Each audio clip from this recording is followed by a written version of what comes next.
राधे राधे साथियों, आज हम स्टार्ट करते हैं आपातकालीन प्रावधान।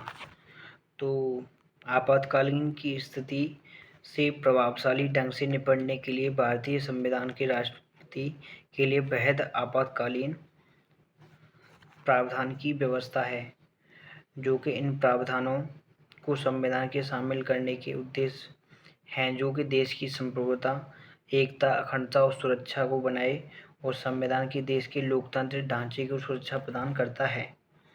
संविधान के 3 प्रकार के आपातकालीन की विवेचना की गई है, जो कि संविधान में 3 प्रकार के आपातकालीन बनाए गए हैं।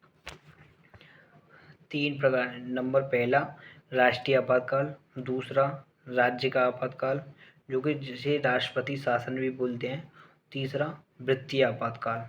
आते हैं अभी फर्स्ट में, पहला जो कि राष्ट्रीय आपातकाल। ये क्या है? युद्ध, आक्रमण अथवा सशक्त विद्रोह से पैदा हुई राष्ट्रीय अशांति की व्यवस्था को सही करने के लिए यह आपातकाल लगाया जाता है, जिसे बोलते हैं राष्ट्रीय आपातकाल, जो अनुच्छेद 352 के थ्रू आता है। अभी आते हैं नंबर 2, राज्य के आपातकाल। इसे राष्ट्रपति शासन भी बोलते हैं। तो राज्यों के संवैधानिक तंत्र की असफलता अनुच्छेद 356 इस 356 के थ्रू आता है, आर्टिकल 356 में आता है। जो 3 है, ध्यान रखना है, 352, 356, 360।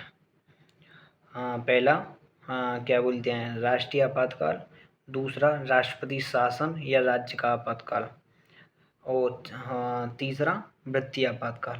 अभी हम कौन से पे चल रहे हैं? सेकंड पे, जो कि राष्ट्रपति शासन है। राष्ट्रपति शासन का क्या सीन है? ये आता है आर्टिकल 356 के थ्रू, 356।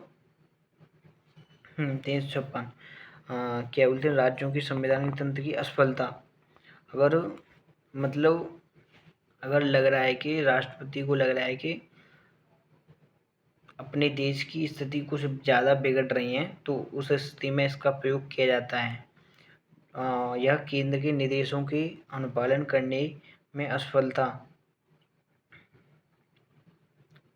उसी टाइम लगाया जाता है, उसको छोड़ो। अभी आता है नंबर 3, ये आता है वित्तीय आपातकाल।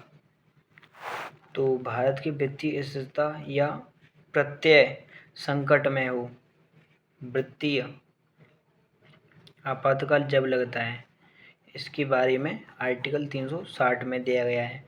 आपातकाल के दौरान देश की पूरी सत्ता केंद्र सरकार के हाथों में चली जाती है। अगर आपातकाल लगता है तो राज्य की सत्ता किसके पास में चली जाती है? केंद्र के हाथ में। आपातकाल के दौरान देश की पूरी सत्ता केंद्र सरकार के हाथों में चली जाती है और राज्य केंद्र के नियंत्रण में चले जाते हैं। राज्य किसके? केंद्र के नियंत्रण में चले जाते हैं। इससे संविधान में संशोधन किए बगैर देश का ढांचा संघीय से एकात्मक हो जाता है। राष्ट्रीय तंत्र की संघीय जैसे सामान्य परिस्थिति के दौरान से एकात्मक या आपातकाल के दौरान में परिवर्तित होना भारतीय संविधान की एक अद्वितीय विशेषता है। अब आते हैं त्रिस्तरीय सरकार। त्रिस्तरीय क्या है? त्रिस्तरीय गवर्नमेंट क्या है? त्रिस्तरीय सरकार मूल रूप से अन्य संघीय संविधानों की तरह भारतीय संविधान के 2 स्तरीय राज्य व्यवस्था, केंद्र और राज्य और संगठन के संबंध में प्रावधान तथा केंद्र एवं राज्यों की शक्तियां अंतर्विष्ट थीं। बाद में वर्ष 1992 में 73वीं और 74वीं संविधान संशोधन में 3 स्तरीय या 3 स्थानीय सरकार का प्रावधान किया गया। आर्टिकल 73वां और 74वां ने अभी क्या है, जो विश्व के किसी और संविधान में नहीं है। संविधान में एक नए भाग जो कि 9वें और नई अनुसूची जो कि 11वीं जोड़कर 1992 में 73वीं संविधान संशोधन के माध्यम से पंचायतों के संविधानों की मान्यता प्रदान की गई। इनमें एक नया भाग जो कि 9 जोड़ा गया जोड़ा गया। इसी प्रकार 74वीं संविधान संशोधन जो कि 1992 में हुआ, एक नए भाग 9(18) 9(a)(18 तथा एक नई अनुसूची 12 भी जोड़कर नगर पालिकाओं की जो कि शहरी स्थानीय सरकारों की संवैधानिक मान्यता प्रदान की करती हैं। आते हैं सरकार सहकारी समितियां। 97वीं संविधान संशोधन अधिनियम जो कि 2011 में हुआ था, उससे सहकारी समितियों को संवैधानिक दर्जा और संरक्षण प्रदान किया गया है। इस संदर्भ में इनमें भिन्न 3 परिवर्तन इनमें सम्मिलित किए गए हैं।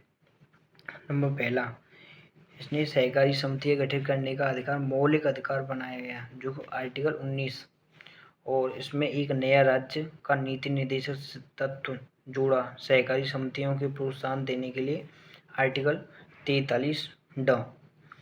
और तीसरा आ गया, इसमें संविधान में एक नया भाग जो कि IXB जोड़ा सरकारी समितियों शीर्षक से अनुच्छेद 243 ZH को लेकर 243 ZT तक। नया भाग IXB के अंतर्गत अनेक